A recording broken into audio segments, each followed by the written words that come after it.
last year everybody got to play as much as they wanted to. And this year there hasn't been the case, and it's required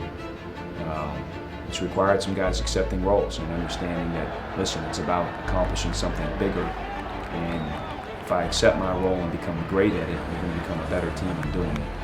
And that's been a process for one, but one that I feel like we've really gotten a grip on here, especially of late.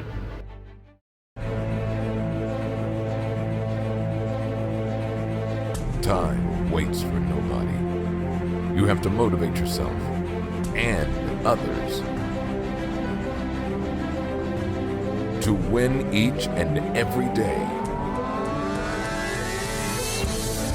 When you believe you can do it, you're halfway there.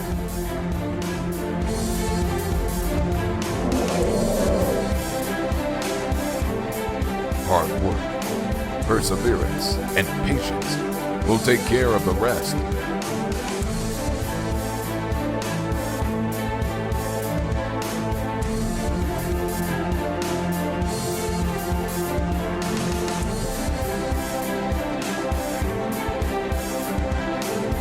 Are you all in?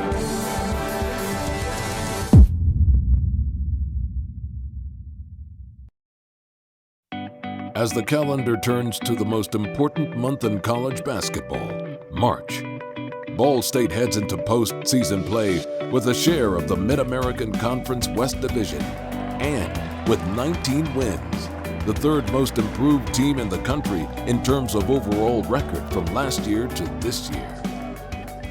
Sophomore guard Jeremy Tyler, who scored a season-high 19 points February 6th at Western Michigan, has been a key component in the Cardinals' success. Jeremy had success here early because he's a really good player. He's a really good player in high school. He's a great kid. He's very unselfish, but really what you saw in the first 9 games of his freshman year was a continuation of what you would have seen in the end of his senior year of high school, which is a good basketball player.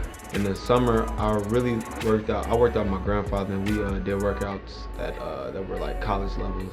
And this was actually the summer before my senior season, so I was just making sure at that point that I was ready. Tyler started all 9 games in which he appeared last season before being ruled academically ineligible for the second semester. The hardest part was the fact that we were losing, and it hurt me deep that I couldn't actually contribute and help my team win. I was in the gym every night that whole semester, just working on things that I needed to get better on, whether it was defense or offense. And also, I just made sure that I had got my academics right. I was in study tables. I had probably the most hours that anybody could have in study tables. I made sure I used all my resources where it was like, when I have to write a paper, I went to the writing center. I had everybody check my work just so that I knew that I was in a good position to get good grades. The way Jeremy handled his ineligibility was as impressive as I've ever seen. And Jeremy made mistakes or he wouldn't have been ineligible. But I'm also here to tell you, we made mistakes as a staff that needed to provide academic support for him. And we weren't aware of his issues near early enough. And while I knew he felt accountable, I felt very accountable for letting him down and not providing more support when he needed it. I ended up with a 3.2 GPA that semester, and I really put myself in a position to come back that summer so I can go to the Bahamas with the team and actually play. It was really a reflection on his character and one of the most impressive turnarounds from a bad semester that I've ever experienced in coaching.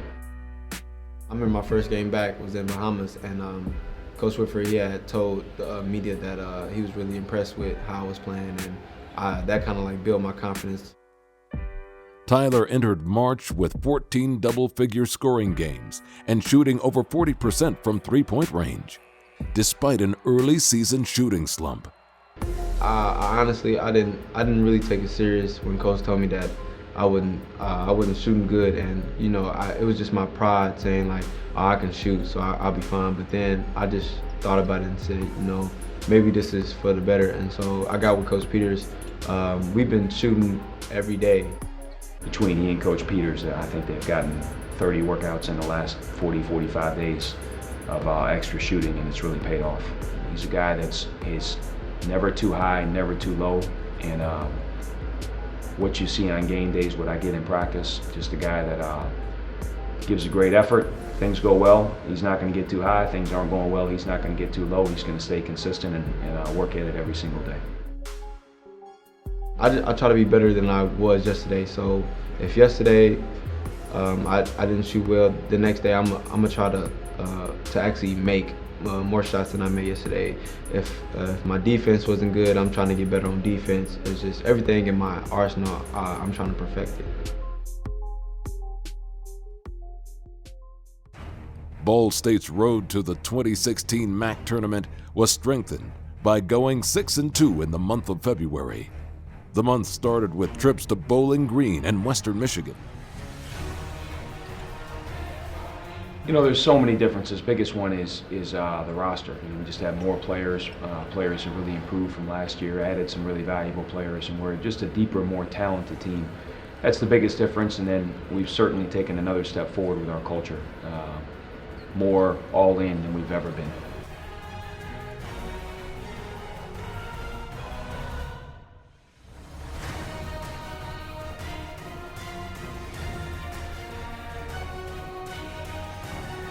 You know, down the stretch, there's a couple things. One, we've played really, really well on the road. We're 5-1 on the road in league play. We haven't played as well at home. That's one thing, and the other is just consistently playing at our highest level. We've had some great games, but we've had some games that we haven't performed at our best, and trying to perform at a peak level consistently right now when it really matters most.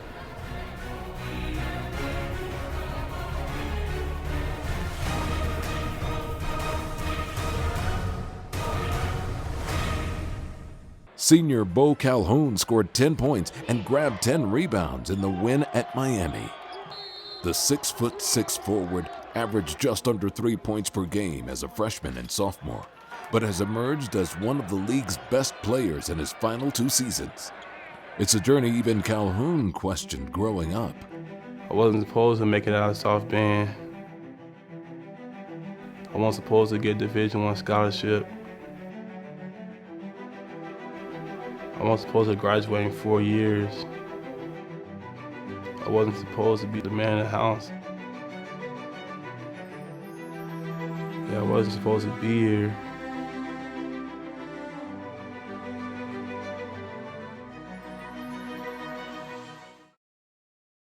Growing up, it was 7 of us, man. My mom had 7 kids.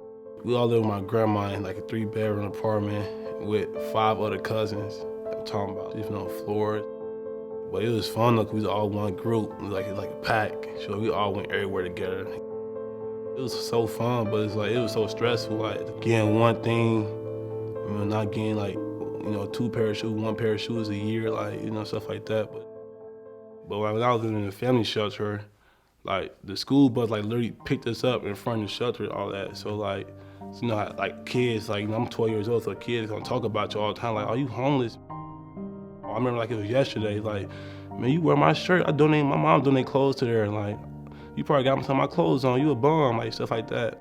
I get in an argument with kids, and it's one thing they bring up, like, man, you live in a shelter, man, you bum, stuff like that. They think, because it's a shelter, like, you know, a shelter, like, for homeless people, it was a family structure shelter, so like other families in there. I don't really think about it as in like terms of like what I had to go through with the other kids, but like, me being humble about it, it made me just realize where I really came from.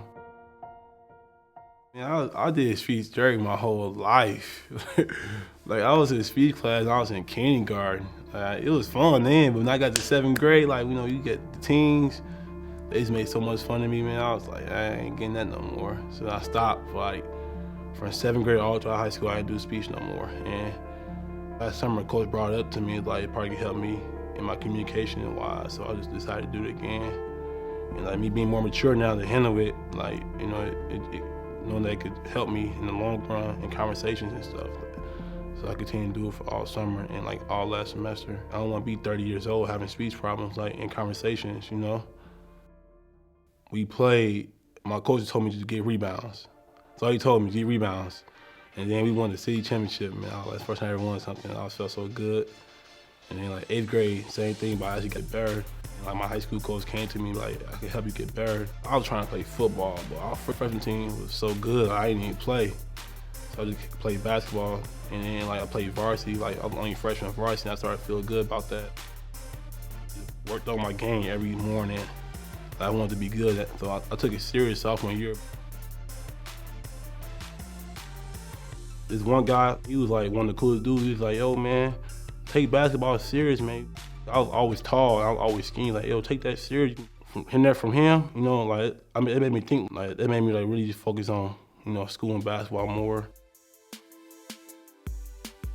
Calhoun is averaging over 11 points and a team-high 8 rebounds per game this year, continuing a trend that dates back to the second half of last season. He scored over 700 points and grabbed more than 500 rebounds as a Cardinal. Entering March, Calhoun has scored in double figures 20 times for a total of 35 in his career. He's reached 10 or more rebounds in 9 games this season and 13 times in his career. Bo's got a lot of strengths, his biggest one being his work ethic, but his second one is he's got, I would call it, great humility as a basketball player. Very much tries to do what he does well, doesn't get out of the framework of his own strengths. He can pass, he can score. He just is, he has a great way of, to me, keeping it simple on the court, making simple plays, and in doing so, makes himself the best player he can be and is playing the best basketball of his life right now.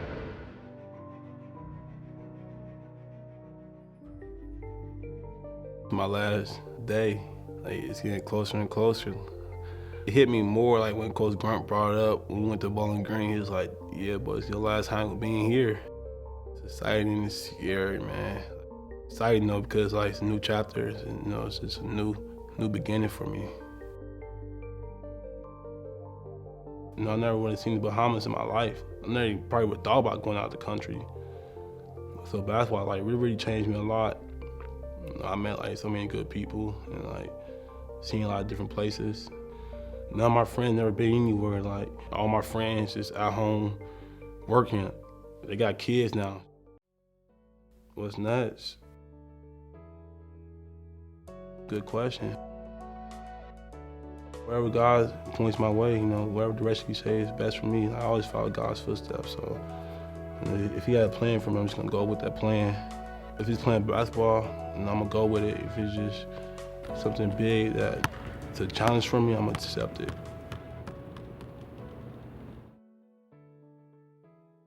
The Cardinals return to Muncie February 19th and to the largest home crown at Worthen Arena in nearly 3 years. Inside Worthen Arena as it's Ball State against Northern Illinois here on SportsLink Radio.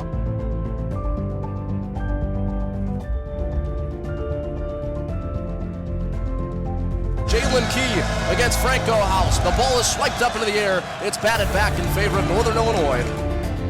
High-low action goes from Key to Maric down the left side of the stripe, and Maric lays it in to give Northern Illinois their first lead at 2-0.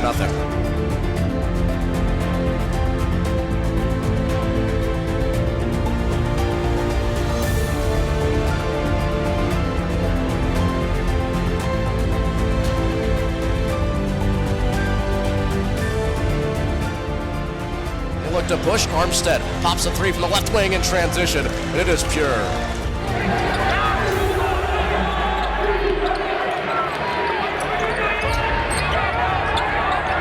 Out for Porter on a chest pass. He crosses over, shimmy shake, past Sellers, and lays it off the glass and in.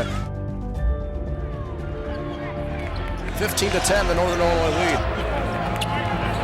5 seconds to shoot. Kiapole from downtown Muncie connects from straight away.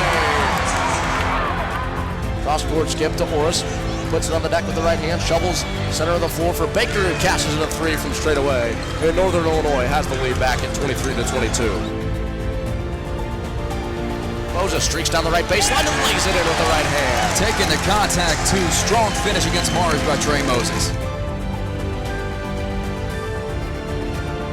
Cross-court skip to Orris, right edge of the arc, drives the right baseline and lays it in with two hands on the right side. Smith down the right side of the floor, 2 seconds to shoot. Gives it off for Weber. Three from straight away at the buzzer. Pops out and we go to halftime with a 24-24 tie.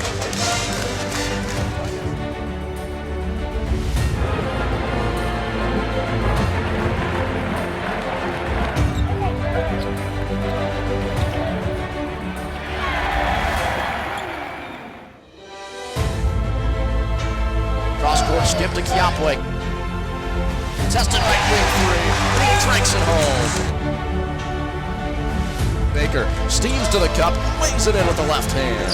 Nice move by Baker. He used Trey Moses as a screen on Kiapway. Teammate on teammate. He's able to get to the glass. And hands off to Moses on the left baseline. He spins to the cup, lays it in, plus contact and a foul. For Ball State, the and one goes to Trey Moses.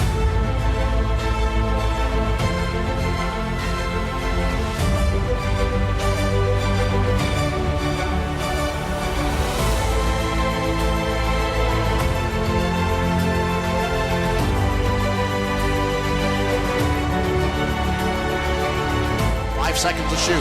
House powers his way to the right block, feints and fires with the right hand, and hooks it home from the right baseline. Northern Illinois trails by 10 in the half court with Baker, swirls home a right wing three in the face of Kiapway. 2 seconds to shoot. 1:15 to play in the game. Tyler off the catch from the inbounds, hits on a three from the right baseline. Ball State watches the clock grind out, and 5,000 fans rise to their feet here inside Worthington Arena as Ball State remains on top of the Mid-American Conference West Division. Yeah. What are these? Scissors. What do you use them for? Cut! What do you want to cut down? Cut down!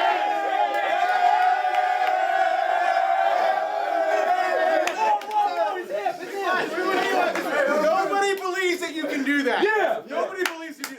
Nobody outside this room believes you can do that. Yeah. But you guys do. Yeah.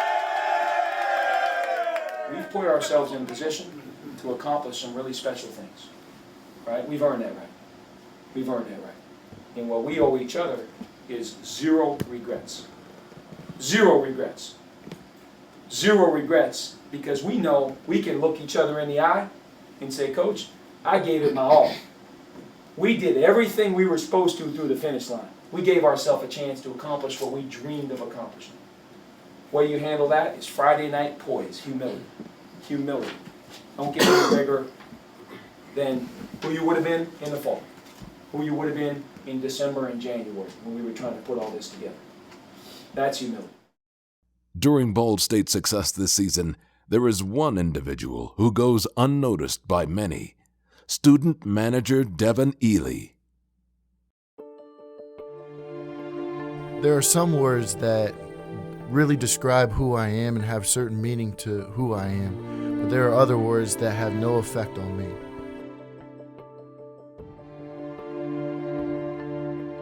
Three words that I live by every day is compete, give, and inspire.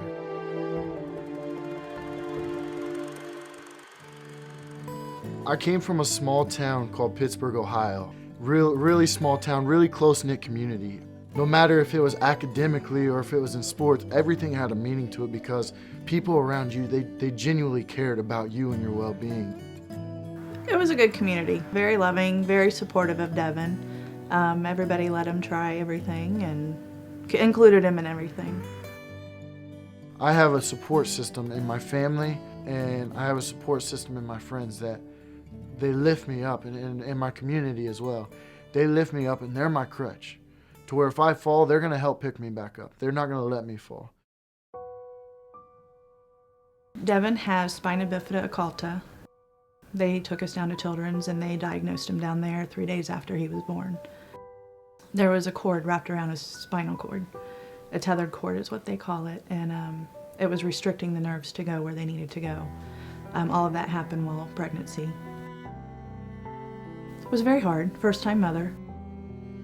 I remember I want to say it was a full-length cast, a body-length cast, came up to about my chest. And I remember saying, I want to be up, I want to be doing something. I remember coming home and saying, hey, I want to play baseball, I want to go out there. We needed to find an easier way and make an adaptation to where I could play. We had a couple.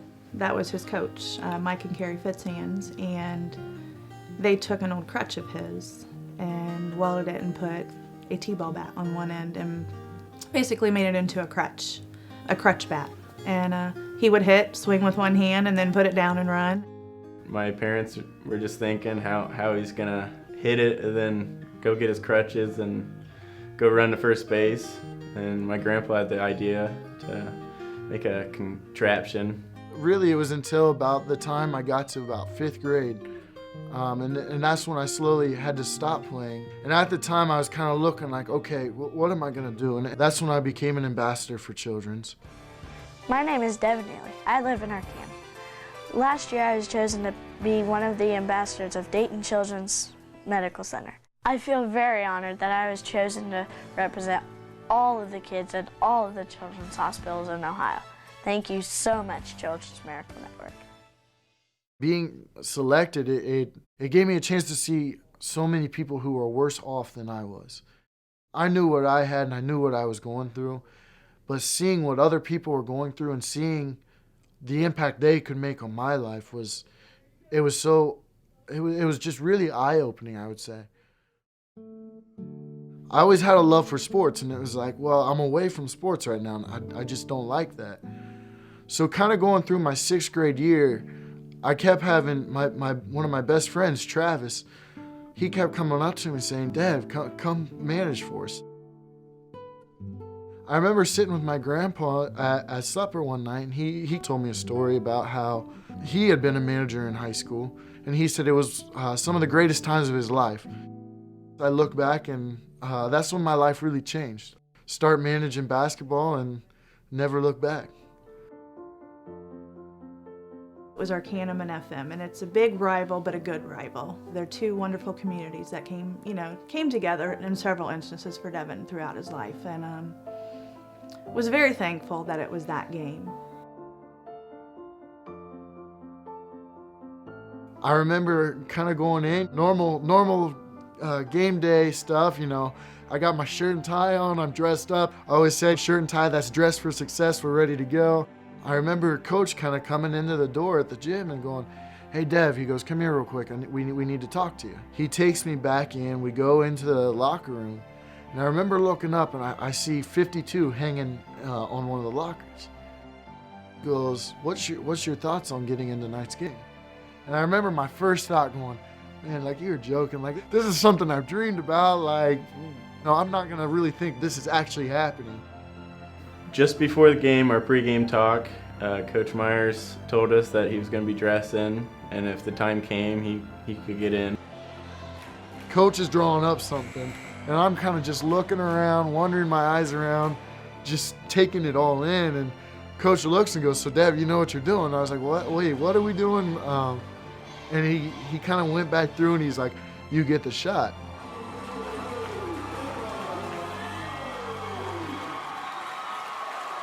As I'm walking out on the court, the standing ovation, it just made me realize what I've done to this point has impacted so many people. 2 teams to help him walk, and he is wearing a uniform tonight in the number 52. And he checked into the ball game. SM with the basketball. They're going to get to Eley on the block. Missing the first shot and hearing everybody kind of going, oh no, but keep trying, I guess, and he got another chance. Rebound, Franklin Rowe. Eley second.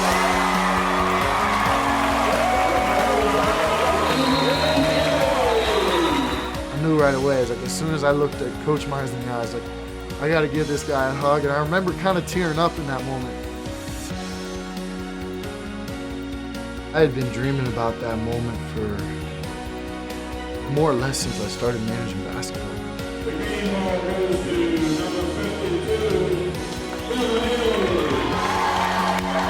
It overcame every aspect of what I dreamed of.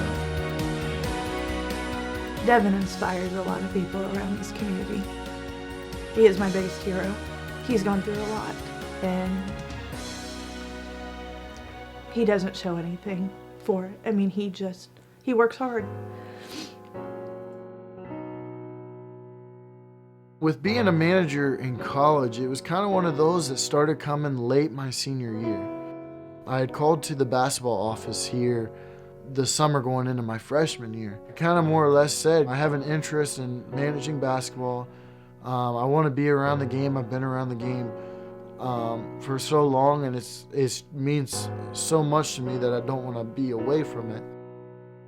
My ultimate goal is I want to coach. I have such a passion for the game. Learning from a great coaching staff, it's an opportunity looking back a couple years ago I never thought I'd have. The hardest part of having spina bifida for me has been realizing there's some things that I don't have the ability to do. When people say, oh, well, you have a handicap. No, I'm handy capable. I can do things. I can just do things in a different way than you do them. Basketball means a lot to me because it's given me a chance. Whenever I pick up a basketball, I just look at it and I always say, like, this is just a breed of life. It really is. It's what I am today. It's what I'm going to be in the future. It's just what I love.